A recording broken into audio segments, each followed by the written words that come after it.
Hello and welcome to another edition of Son of Kaiju Review. I'm Protomet. I had the bizarrest feeling that you were going to say Protomet tries. Yeah, I probably was going to. Either that or Earth Alien Protomet. One of them. I'm Tank. And today we are talking about the 1976 remake, King Kong. Yes. Yes, we are. Mulligans. Bit of backstory for this film. This was made by Dino De Laurentiis and his film company, which I'm looking at. Dino De Laurentiis Corporation. Okay. After acquiring the rights from RKO. However, Universal, who owned the rights to the original movie, tried to sue, and even went ahead and started production on their own remake of the original, in the hopes that would cause the De Laurentiis company to shut down production on their remake. Instead, De Laurentiis ended up bumping up production on theirs to get it out earlier than they anticipated. So technically this movie is rushed, though it doesn't really feel like it. Unless it's 3 hours long. Unless it's 3 hours long. Yes, we not only watched the theatrical cut of the movie, but we also watched the extended television cut of this movie that adds an extra hour to the movie. They could have made that a TV show. Well, according to the Blu-rays, they were divided into 2 episodes. Each like an hour and a half or so long, and they feel like it.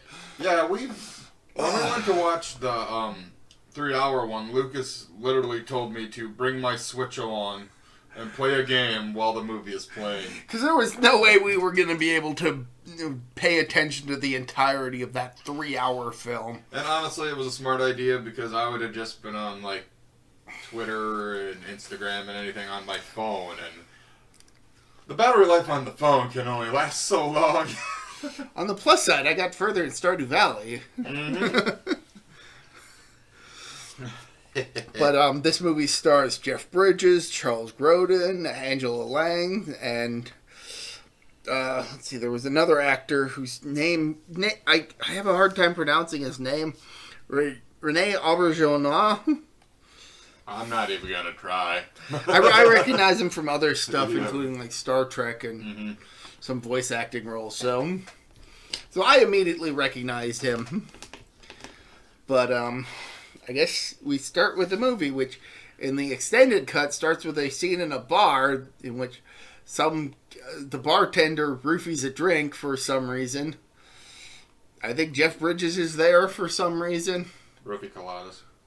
I wouldn't recommend him. Sleepy.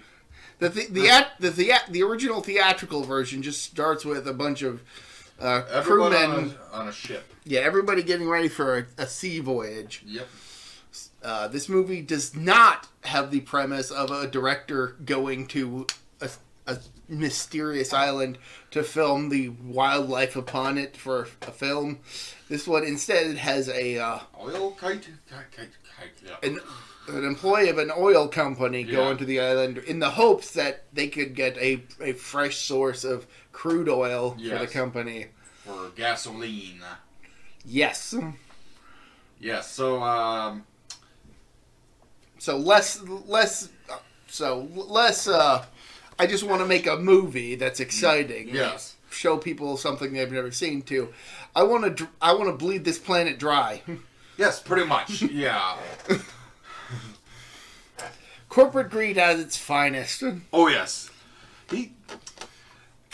Alright, they're in like a, not a conference room, but I'm guessing it's their movie room. Yeah, we also see Jeff Bridges' characters, Jack Prescott, sneaking aboard the ship. The oil tycoon guy is played by Charles Grodin, and he's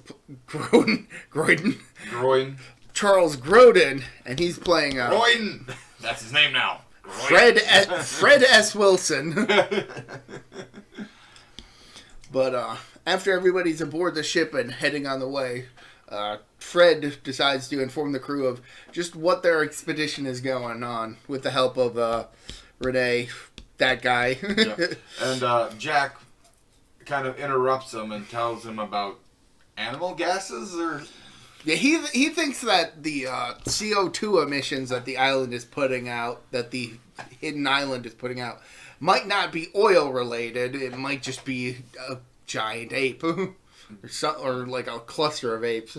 Of just releasing flatulence. Of course. Everybody on the ship is a bit confused. Like, who is this guy? Yeah, because no one knew he was there. They don't even know that. They don't even know if he's really who he claims to be. So they do look into it. Background check, and it looks like they're about to. They're just gonna like put him in like a bunker for the brig. Yeah, and then like he notices a raft floating out at sea. He's like, "What the hell is that?" And there's like, they managed to find a woman in the raft. Turns out she was a member of a yacht party. Yep. That went horribly wrong. It blew up. It blew. It came. It saw. It got blown up. Yeah, we don't really know the exact circumstances, but for all we really know is that she wasn't in the belly of the ship because they were all watching a porn movie on the ship. Pretty much. And she didn't want to watch, so she took a step out, and that was the luckiest thing for her. Yeah, so apparently the thing blew up. The yacht blew up, and she landed in the water, but one of the rafts came with her. Yeah. Also, this woman's name is Dwan. It's D-W-A-N. It's like Dawn, but with the W in front of the A. Dwan. I hate this bitch so much. She is such a flighty airhead throughout the majority of this film. She really put me off when we first watched this movie. Pretty much, sorry to interrupt your... Go for it.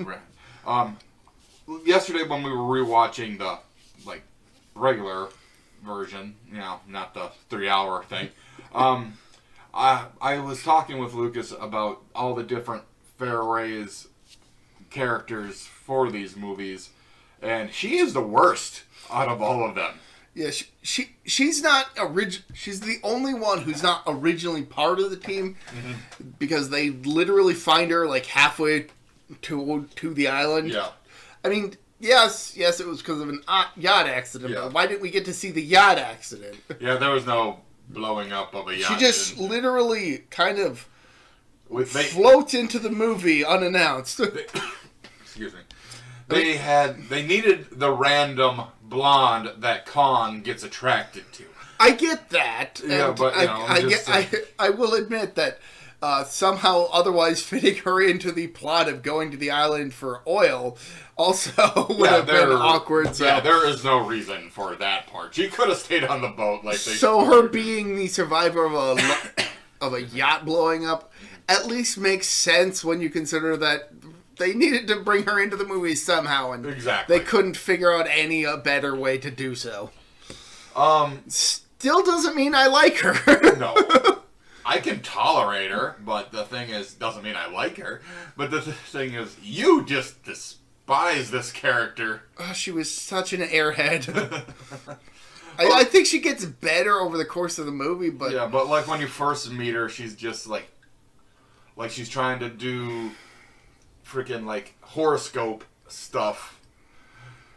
She tries to bring it up to Kong later in the movie, and the ape's gonna reply back. Oh yeah, King Kong's in this movie. Forgot to mention that point. He hasn't shown up yet, but spoiler alert: King Kong's in the movie named King Kong. Yeah, it is true, ladies and gentlemen. It is true. A giant ape named King Kong is in this movie. Now, I know you were expecting this to be something like Waiting for Godot, in which Godot never actually shows up. No, it but doesn't. No. That's actually a funny fucking fact about that movie. Play, whatever. Yeah, it's one of them. I think that's really the entire point of that. It's just two guys chatting and talking about this guy who never actually shows up. Because the entire time they're just waiting for him. So I'm not so learned that I know it by heart. I've never even read it. Me neither. Or seen a performance, but I am at least educated enough to know the basic premise. Exactly. I've seen it mentioned and stuff. Mm-hmm. So pretty much, they rescue her.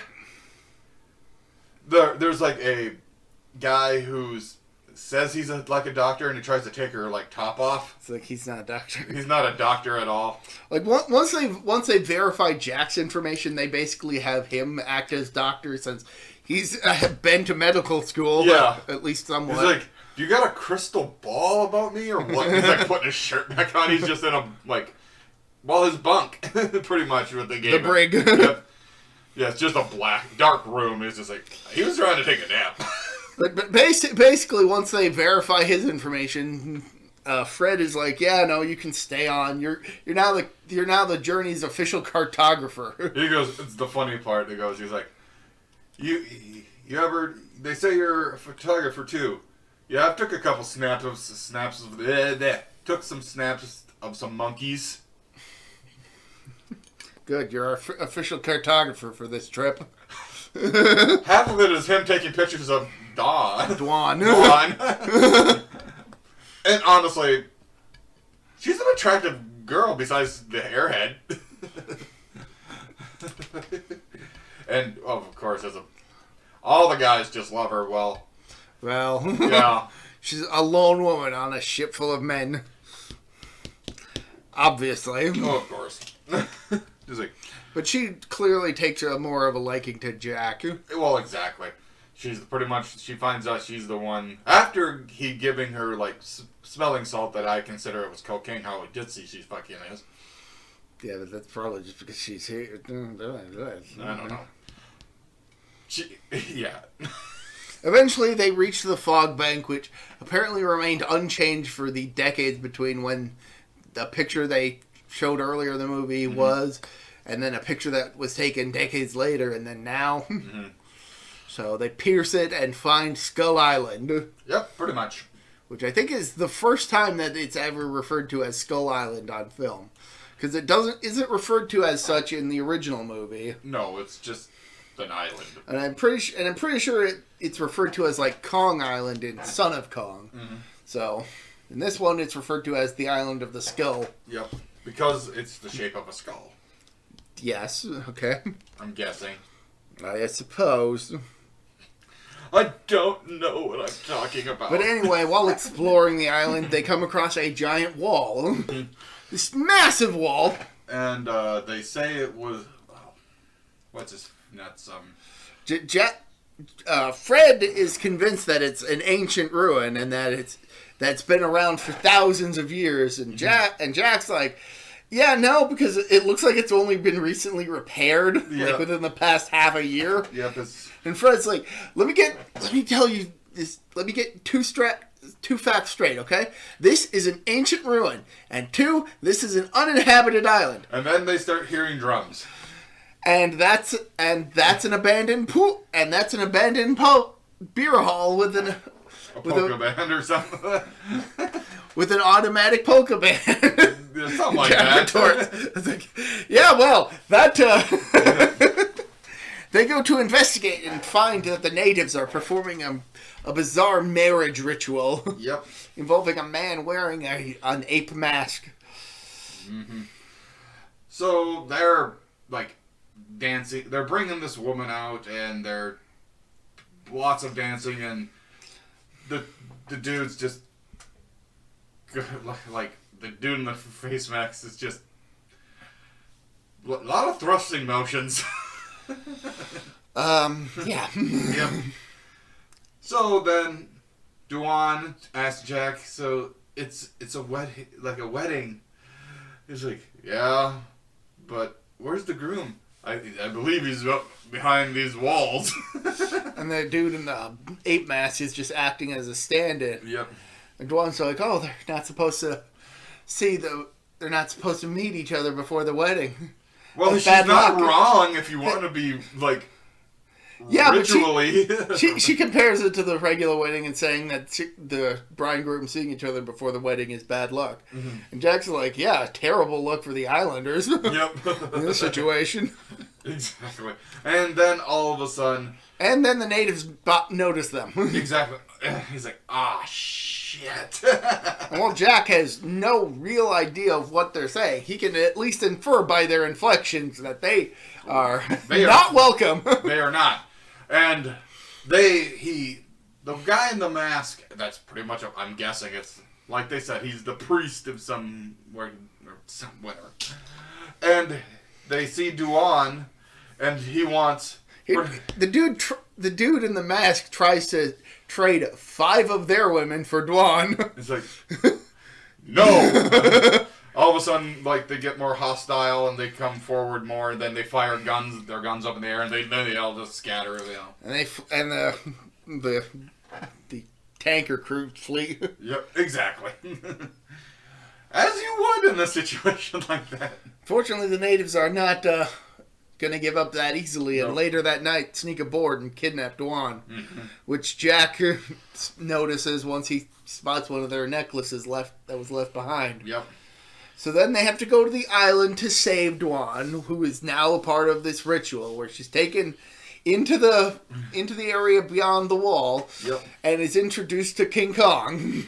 Yep, after all the weird, awkward twerking again before that. I gotta say that despite the fact that they were kind of disappointed with how rushed it was, the costume for Kong in this movie, especially the animatronic face, look absolutely fantastic. Yes, very well implemented in this movie. Very good. Apparently, the original intention was to use like a full-sized animatronic King Kong, and we see it later in the movie. Yeah, it like, does. No, the guy in the suit did way better. Yeah, like they did some filming with the animatronics, realized how shit it was, and decided to go with the man in the suit costume. Yes. So this is the third movie that Kong is dressed up is a guy in a costume. Yes. After King Kong versus Godzilla and King Kong Escapes. Mm-hmm. The latter of which we haven't actually covered on this movie. Why didn't we cover that before doing this one? Don't ask stupid questions. Don't ask questions if you're not prepared to hear the answer. All right, Mrs. Puff. All right, he got me there. Yes, he got me there. I didn't think about it at the time, all right? No, we did a Hall of Fame on it. Or, actual Kaiju review, I believe. No, I think the last one we did... I know we did the original King Kong, and as well as King Kong versus Godzilla for a regular Kaiju review. And then we did Son of Kong for Son of Kaiju review, which was appropriate given that was like the first or second one of that show. Yeah, we did not do King Kong Escapes. Yeah, no, we just kind of skipped ahead. Whoops!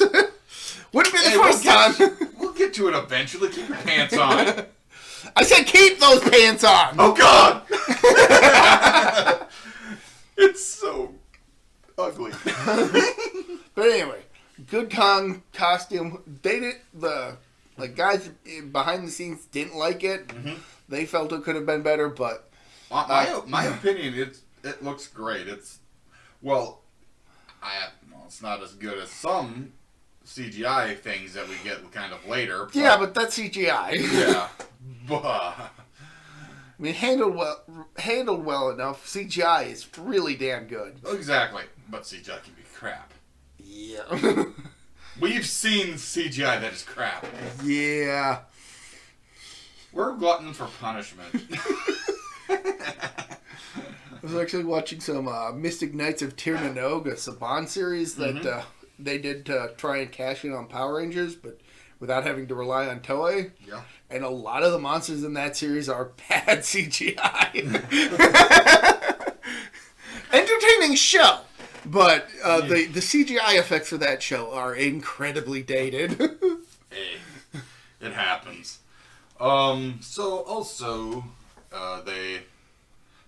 have to go to the island and save Duan, who is now in the clutches of King Kong, who has walked off into the interior of the island as the natives have locked the gate again.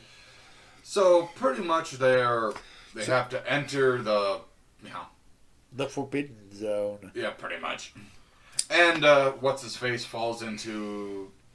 Fred falls into... He claims he falls into a hole, and Jack's like, no, you didn't. I was like, yes, I did. I fell down into this hole. And Jack's like, that's not a hole. That's a footprint. Then what is it? It's a footprint. Yeah.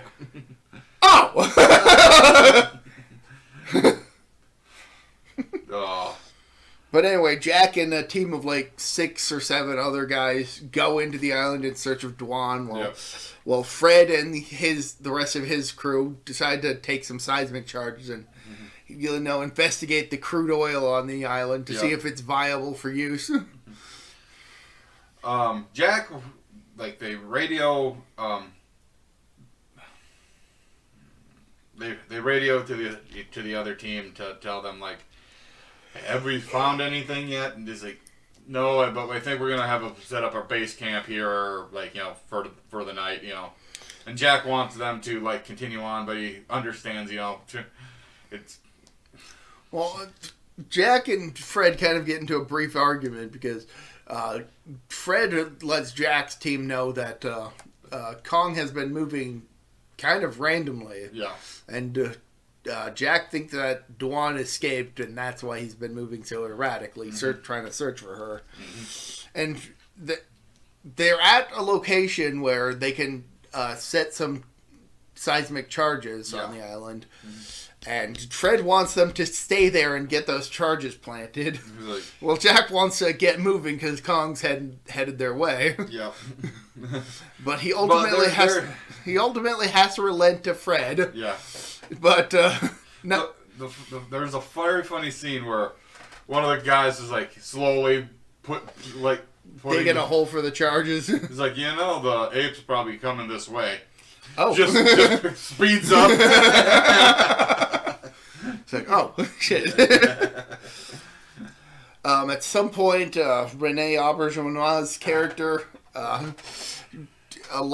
lets Fred know that that'll make some good crude oil in about like 10,000 more years. Yeah. And he just laughing his ass off for the remainder. Well, of the he had a little bottle of Jack Daniels up with him, so he was probably half blitz.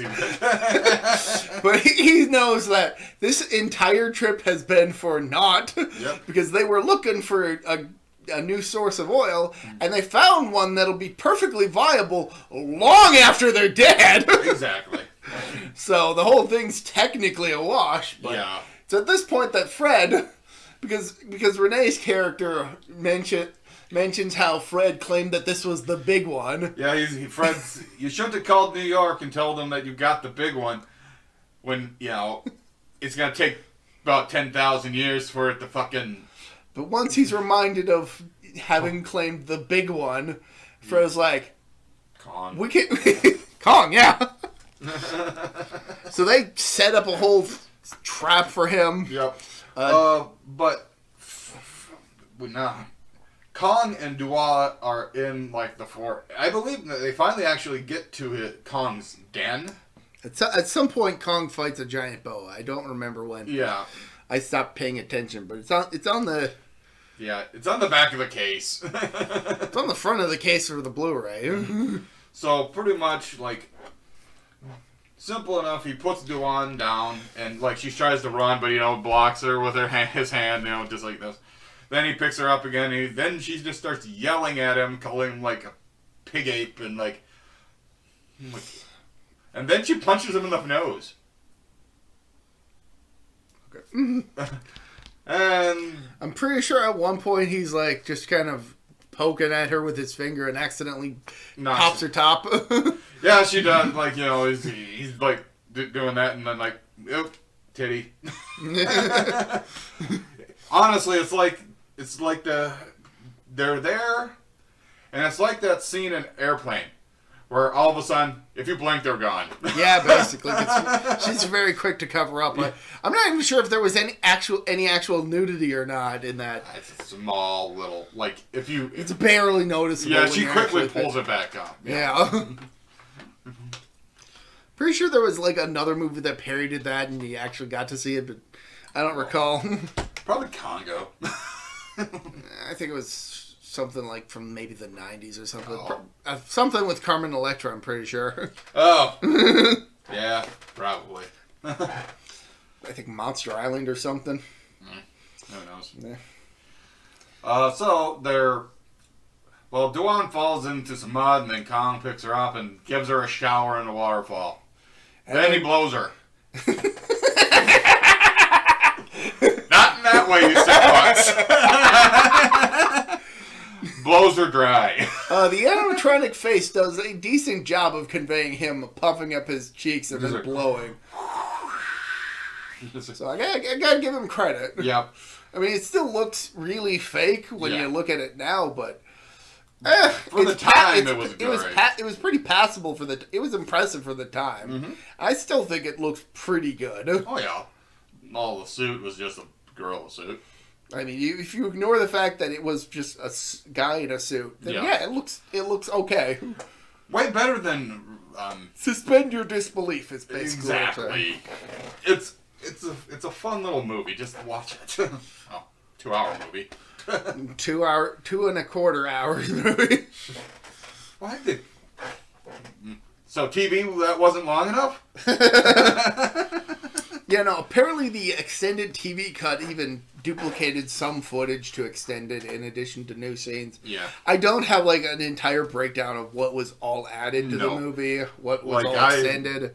Like when we watched it, like we were mostly staring at our switches. Yeah. And then all of a sudden, like on occasion, like I'd hear a roar, and all of a sudden I'd look up at the TV. I mean, we were paying enough attention to really be following what was happening. Yeah. It was just taking so damn long to actually get anywhere. Well, the scenes are longer. It's dumb. Yeah. And then, of course, they split it up halfway through. And then, so episode 2 starts with a recap of the first movie that takes like 10 minutes. Like, then we got confused, like, wait a minute, is this starting over? Yeah, because it starts with like it starts with basically the opening sequence from the actual movie. Yeah. And I was like, that threw us for a loop. Mm-hmm. Till we realized, oh, no, it's just the second episode, because now we're getting a recap of the stuff happening relatively quickly, but it still takes like 5 to 10 minutes. Yep. And then we're back to the movie. Yep. So then, now they're, I think they Jack and the guys Kong finds Jack and the guys on the middle of trying to cross this tree that's pretty much a log bridge. Yep. And Jack manages to make it over to one side, but has to hide under the bridge to avoid Kong's wrath, while a bunch of other guys fall to their deaths. Yep. They end up pretty much there's like literally it's Jack and one other guy that pretty much survived that trip. Yeah. Jack tells the other guy to head back to Fred's team to let him know what happened, to try and come up with an idea while he's going off to try and find Dwan, because those two made relations at some point. They got close on the journey. Well, so did Fay Ray and Jack. Was that character's name Jack in that movie? I think so too. I just can't remember for sure. I mean, yes. The film doesn't just spontaneously burst with these characters are now an item. Yeah. That doesn't just happen. No. It takes time. Yeah, and both this and the original do fine with that. Mm-hmm. Yeah. I've got no real complaints outside of Dwan being an airhead. It's more proper for them to be able to fall in love in time because they're on the ship, and she's unlike Ice Road Terror, exactly, which just kind of happens. Just like no reason romantic relationship. I will never let that movie live that down. It was better than I expected it to be. Right, but that whole subplot just felt forced. Just like, but that's not what we're talking about today. Nope. So, at this time, Kong puts Duar down after, blowing her off. All right, that joke is going to be done now. That happened in the middle of a yawn. I had to wait till I was done yawning before I could laugh. So that's why I had a delayed reaction from me. Alright, but, just like, I'm not trying to make it pervy. But Kong is pervy in this movie. Yeah, he is. Kong is a lot more amorous in this movie just compared like, to other iterations. Like what we said before, he kind of accidentally popped her top off. And They kind of look back at it. He is a lot more of a horny ape in this movie than anything else. Yes. So, at this time, he puts her down. She tries to run off. And then all of a sudden, that big snake comes and then. Oh, so that's when that happens. Yeah. I guess Jack used that opportunity to rescue Dwan. They are running through the jungle. Mm-hmm. Meanwhile, Fred and his team have dug like a huge pit and gotten like barrels of chloroform, which I don't know how. Anybody in the fuel industry, what is chloroform used in the fuel industry for? Because they've got like several barrels full of chloroform. Yep, literally. And for the life of me, can't figure out why. They airdrop them. Oh, do they? Mm-hmm. Huh.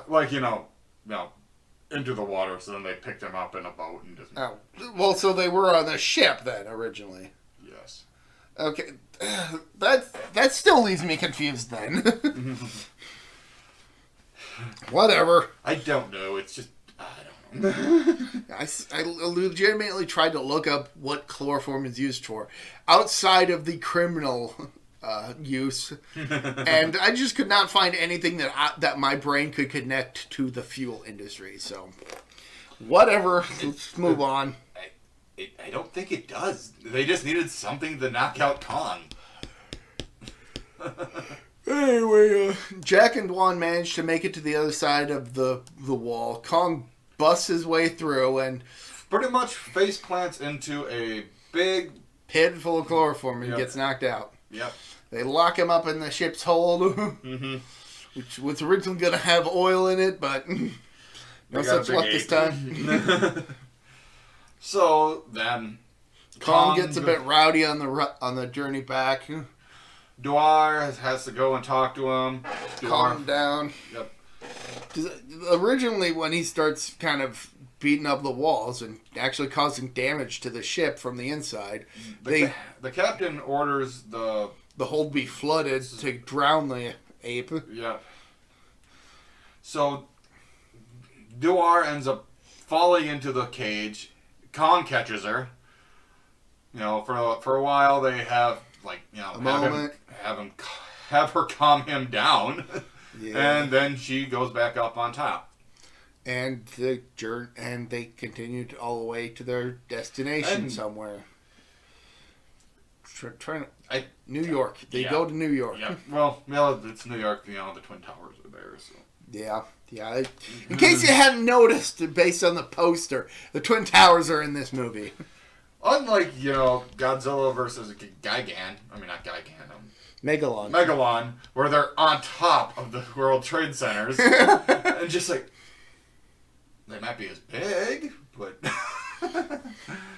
But that's another bag of worms. Yeah. I mean, at least this movie's poster is a bit accurate. Yeah. If not in terms of the size of Kong, who looks like he's big enough to stand on both roofs of the Twin Towers. Yes. In this movie, it's just a guy in a suit, Like, he could probably put, like, 1 foot on one of them and another foot on the other one. Yeah. But anyway... while initially kind of enthusiastic about the whole thing, I'll get to be a star. Dwan is excited about it. Jack is a bit hesitant and realizes maybe this is not a good idea. I want to back out of the contract. Mm-hmm. And Fred's like, nope, can't do that. Nope, can't. Nope. So they have this huge pageantry involving Dwan being strapped to a recreation of the bridal altar on the island. Mm-hmm. Jack at one point, Jack laments the fact that they took Kong away from the island because he was the source of the island's magic for the people. Exactly. And he says that in like a year or two's time, they're just going to be like burnout drunks or something. Kong was technically their god. Yeah, and they got rid of him. Yep, and just like, now... Yeah. But the pageantry goes on. Dwan is strapped to a recreation of the bridal altar, and then a bunch of paparazzi show up. Well, they were invited because this is a huge event. They open the gates. A huge gas pump. Yep, I'm just like, oh my gosh, it's a giant gas pump! And then the gas pump is lifted because I think it's a balloon or something. Yeah, something like revealing that. Kong in a cage. Like, he is very closely held in place by the bars of the cage. But he has a gigantic crown on his head. Yeah. But when the paparazzi just start swarming Dwan on the bridal altar... Like, it pisses Kong off. Like, he thinks she's in danger. She's not, but he can't tell. He's Jack a giant ape. is yelling at the, like, paparazzi people. To not swarm her because it's upsetting the ape. Yep. Fred is convinced that Kong's secure in the cage until Kong starts to break out. He's like, it's a unbreakable cage. My ass. He broke that cage pretty damn easily. So, of course, Kong goes on the rampage, as Kongs are wont to do. Mm-hmm. Dwan and Jack make a run for it. There's a guy on a motorcycle that ends up just crashing.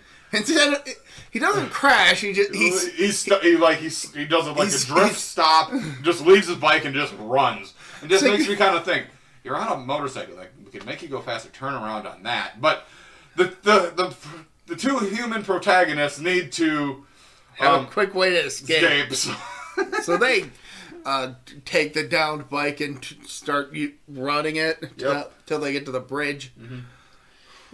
And then they cross over to the other side.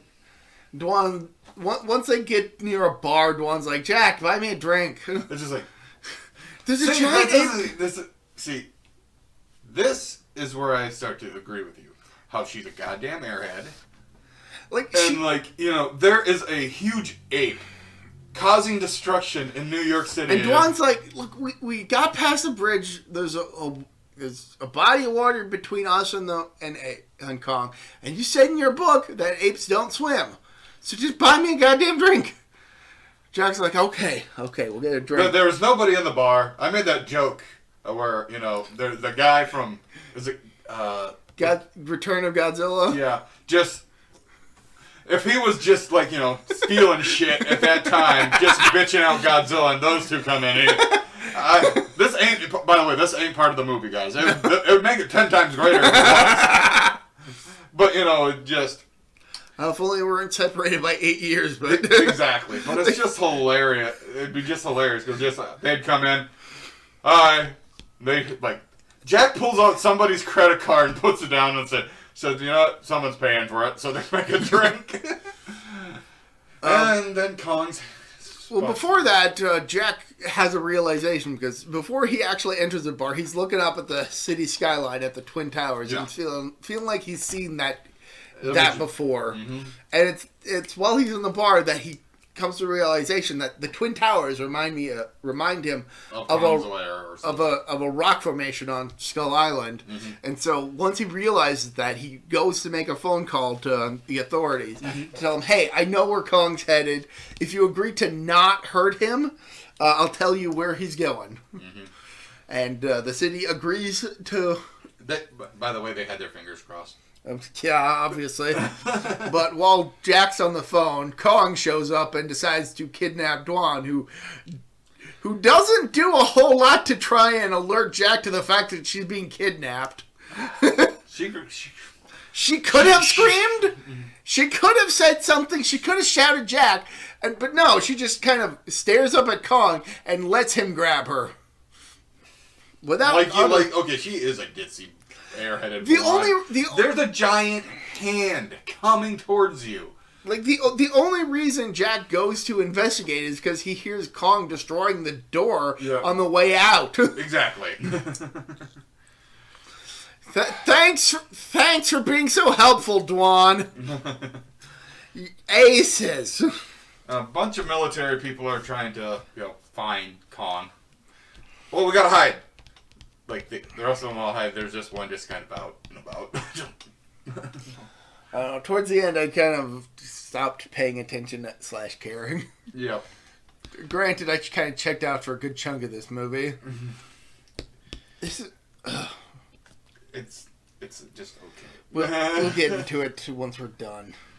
So, pretty much, Kong climbs one of the towers. Yep. Like, Jack Kong is watching the entire thing out. At one point, he shouts... He's riding a bicycle this time. At one point, Jack gets into, the other tower and shouts to Dwan, telling her to keep her eyes closed because they're going to... shoot a net at him or something. I don't know why she needs to close her eyes for that, I think whatever. It's like a blast. Probably. I mean, I don't know. Maybe they're going to try and temporarily blind the beast. Yeah, before they do it, Kong manages to make it to the top of the building. Helicopters show up. Start shooting. He's like, they can't shoot because he's holding Dwan. Kong puts Dwan down. Dwan's begging him to keep holding her so they don't... For whatever reason, Dwan doesn't want Kong, the giant ape who just kidnapped her, to die or feel any sort of pain. Granted, it's probably because she feels bad for Kong's entire situation at this point. Exactly. Which is kind of her fault. Yep. I mean, not really, but kind of her fault. Sort of. Not really. Kind of. Yeah. It is, technically. But yeah, Kong puts her down, keeps her away, and gets shot to death and falls off the World Trade Center. Yeah, to his death. Well, at first he falls off the top and lands just slightly on a secondary thing, and they fire him. He gets back up. They fire back more bullets into him. Then he falls. The suit got bloody. Yeah. Also, the effect of him falling off the tower looks absolutely terrible by today's standards. It's like, oh. Like it does not look proportionally accurate given the angle upward that we get of the tower, and then Kong's descent just kind of. It doesn't look good, but no, but he collapses to the street. Dwan somehow makes it down to the bottom and hears his final heartbeats. Boom, boom. And they use that in Godzilla vs. Kong, right? No, they used it in Godzilla King of the Monsters for something. I don't remember exactly what they used it for. And heck, I could be misremembering and it might be from the next movie. But could be. I mean, that one also involves Kong and a heart, so... Yep. We'll get to that some other time. Yeah.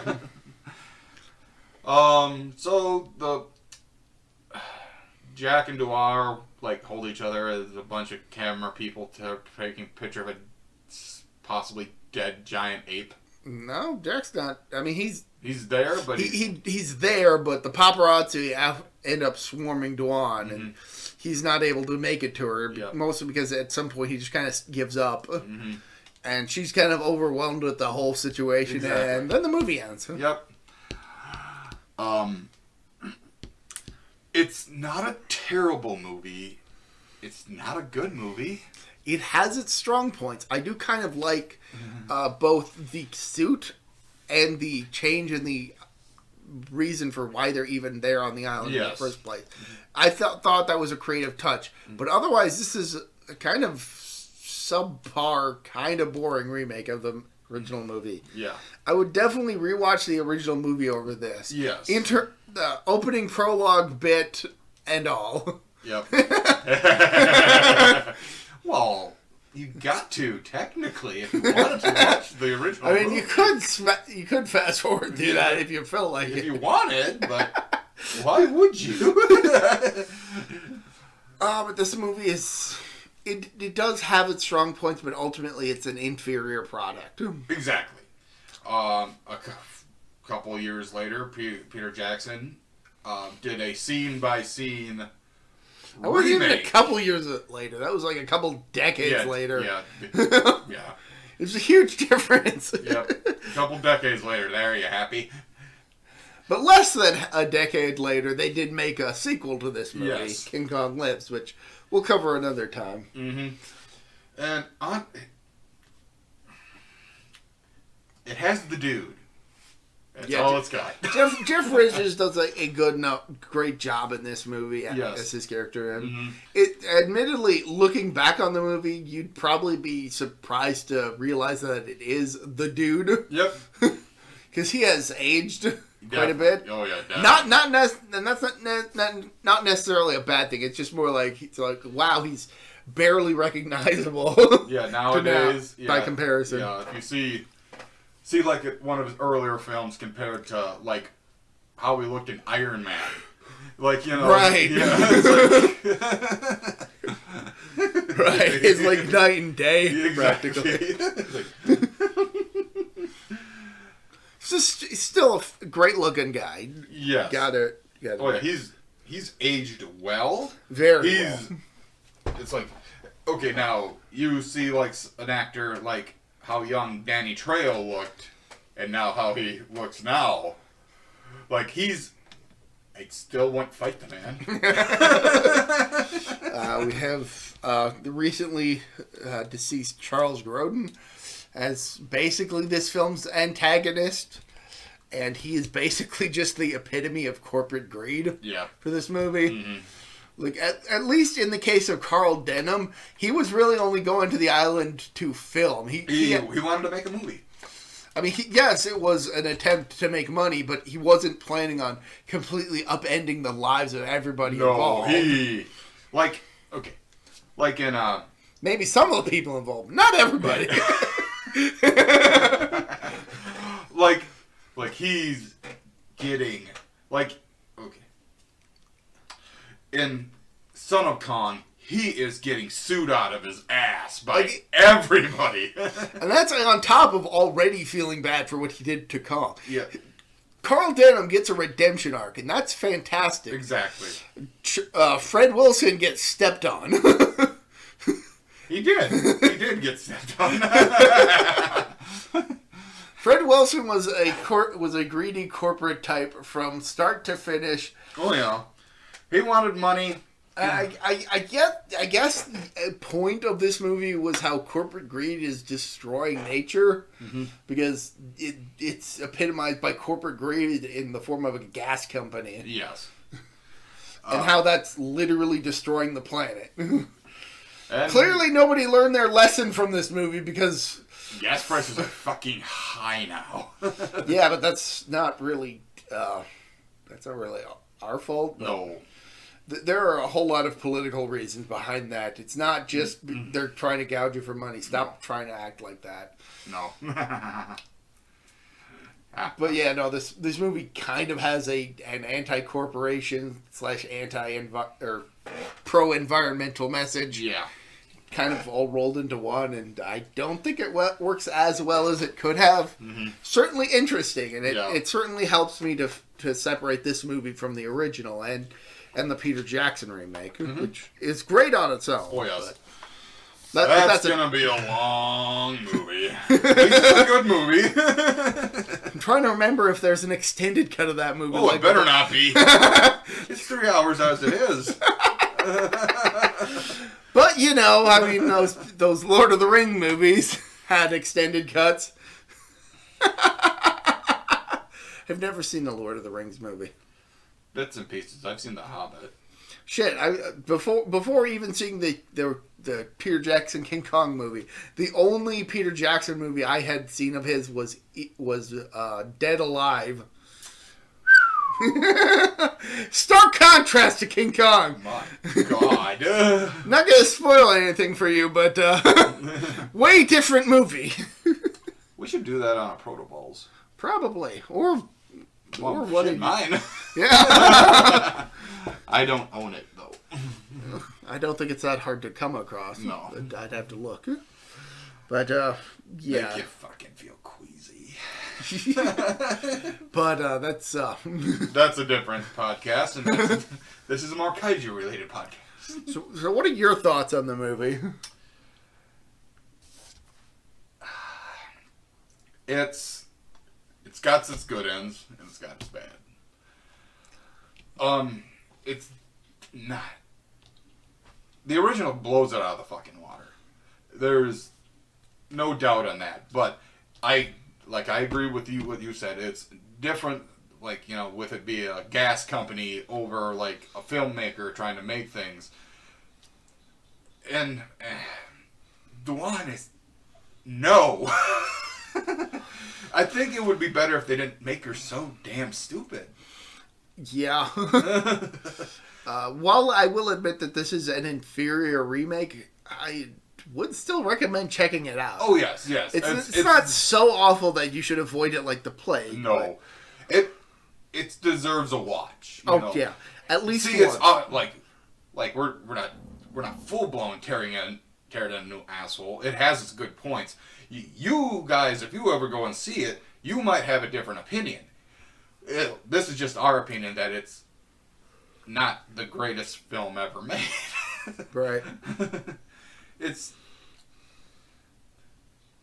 And some of the other characters are just no names that, like, they're there just to be, like, background character, pretty much. Like, you know, this Jack's group who, like, when they were out looking for Dwan, the people, the workers putting, like, the charges in, I don't think any of them really got any names. Yeah, I'm looking at the cast list, and aside from Jeff Bridges, Charles Grodin, Jessica Lange, and Renee Auberjonois, the only other names that I actually recognize... The only other names that I really recognize in this are Joe Piscopo, who plays a reporter and goes uncredited, and then Peter Cullen, who voices Kong, and is also uncredited. It's apparently like a chunk of this cast goes uncredited. Corbin Bernsen, also uncredited. Don't know who that is. The guy who played King Kong in the movie. The guy in the suit goes uncredited. Like, what the hell? give the main character some pride. I mean, he makes this movie work. Yes. See, you know, if it was just people going to get oil and there was not a giant ape, but there'd be, like, hostile natives, it could have worked. But, giant ape. Yeah, it's not terrible. It's not good. It's not bad. It's right in the center. Yeah. Pretty average. Yes, it's an average movie, and, like, I'm just going to let you know right now the sequel is quite better. Yeah, I find it a bit of slightly more memorable. Yep. And, you know... really shouldn't have been allowed to watch it as a kid, but... No, yeah. Well, they probably didn't really know at the time that there were scenes like that. Well, I mean, just the cover of that just looks kind of scary. Yeah. It's mostly just Kong yelling at you. It's like red eyes. It's like, shit. Red eyes, black dragon ape. It's like, shit. The cover looks scary. It is intimidating looking. Yeah, so it's an okay film. Go out and give it a watch, people. Just know that it's not as good as the original, but you'll probably still have an okay time. Oh yeah, and some of you might think it might be better than the original, but that's our opinion to your opinion. Yeah, we're really just kind of repeating ourselves at this point. Yeah, so let's just end this. All right, until next time, I'm Protomet.